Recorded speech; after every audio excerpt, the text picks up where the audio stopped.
സ്നേഹനിറഞ്ഞ വൈദികരെ, deacon, sisters, സ്നേഹമുള്ള മാതാപിതാക്കളെ, സഹോദരി സഹോദരികളെ, കുഞ്ഞുമക്കളെ, വളരെ സന്തോഷത്തോടുകൂടി ആനന്ദയാണ് പള്ളിമുഖ പള്ളിയിലെ വിശുദ്ധ ഫ്രാൻസിസ് തിരുനാളിന്റെ ദിവസങ്ങളിലെ ഇവിടെ ആയിരിക്കുവാനും നിങ്ങളോടൊപ്പം ഈ പരിശുദ്ധമായ ദൈവത്തെ അർപ്പിക്കുവാനും ദൈവം നൽകിയ അനുഗ്രഹത്തിനും ഈ പ്രത്യേകമായ അനുഭൂതിക്കും പ്രത്യേകമായിട്ട് ദൈവത്തിന് നന്ദി അർപ്പിക്കുകയാണ്.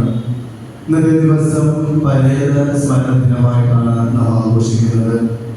കഴിഞ്ഞ നവംബർ മാസം മുഴുവനും ഓരോ ദിവസവും നമ്മിൽ നിന്ന് വേർതിരിഞ്ഞു പോയ ഓരോ വ്യക്തികളെയും ഓർക്കുകയും പ്രാർത്ഥിക്കുകയും അവർക്ക് വേണ്ടി ദിവ്യബലി അർപ്പിച്ച് നമ്മെ കൊണ്ട് ചെയ്യാവുന്ന രീതിയിൽ സെക്രട്ടേറിയകളിൽ പോയി പ്രാർത്ഥിക്കാനൊക്കെ മുതിർന്ന ദിവസങ്ങളായിരുന്നു നാം കടന്നുപോയത്.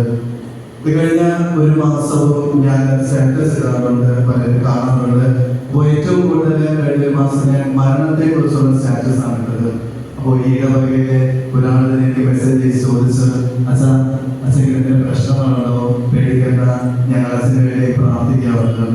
അപ്പോ കഴിഞ്ഞൊരു മാസം മരണത്തിന്റെ അല്ലെങ്കിൽ മരിച്ച വ്യക്തികളെ ഓർക്കുക, പ്രാർത്ഥിക്കേണ്ടത് പലപ്പോഴും നമ്മൾ മറന്നു പോകാറുണ്ട്. നവംബർ 2-ാം തീയതി കഴിഞ്ഞു കഴിഞ്ഞാൽ പിന്നെ അവരെ ഓർക്കണമെങ്കിൽ എന്തെങ്കിലും പ്രത്യേകമായ മാസ കുർബാനകളോ ആണ്ട് കുർബാനകളോ വരുമ്പോൾ മാത്രമാണ് ഓർക്കുന്നത്.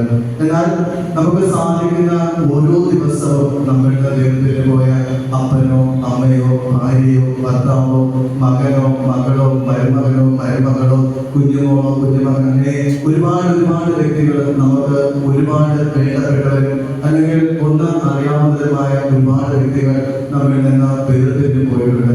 അവരേക്ക് ഓർക്കുവാനും അവർക്ക് വേണ്ടി പ്രാർത്ഥിക്കുവാനും അവർക്ക് വേണ്ടി ബലിയർപ്പിക്കാനൊക്കെ നാം സന്നദ്ധരാകുമ്പോൾ ഈ ലോകത്തിൽ വെച്ച് നാം ചെയ്യുന്ന ഏറ്റവും വലിയ അനുഗ്രഹപ്രദമായ ഒരു കാര്യമാണ്. കാരണം ഈ ലോകത്തിൽ നിന്ന് മരണമടഞ്ഞു പോകുന്ന ഓരോ വ്യക്തികളും പർദീസയിലെ ദൈവത്തിന്റെ സന്നിധിയിലേക്ക് എത്തിച്ചേരുക എന്നതാണ് ക്രിസ്തീയ വിശ്വാസം. അവിടെ എത്തിച്ചേർന്ന് ദൈവത്തിന്റെ മുഖം ദർശിക്കുവാനും മാലാഖമാരുടെയും വിശുദ്ധരുടെ കിടന്നിൽ ഇവരും എണ്ണപ്പെട്ടുകൊണ്ട് അവിടെ ആയതുകൊണ്ട് ഭൂമിയിലേക്ക് യാത്ര ചെയ്യുന്ന നമുക്ക് ഓരോരുത്തർക്കും വേണ്ടി പ്രാർത്ഥിക്കുവാനായിട്ട് അവർക്കും സാധിക്കും. ഈ ലോക ജീവിതത്തിൽ നന്മ ചെയ്തുകൊണ്ട് ജീവിക്കാനായിട്ട് നമ്മെ സഹായിക്കുന്ന വിശുദ്ധരെയും മാലാഖമാരുടെ കിടത്തോടൊപ്പം അവരും ആയിരിക്കും.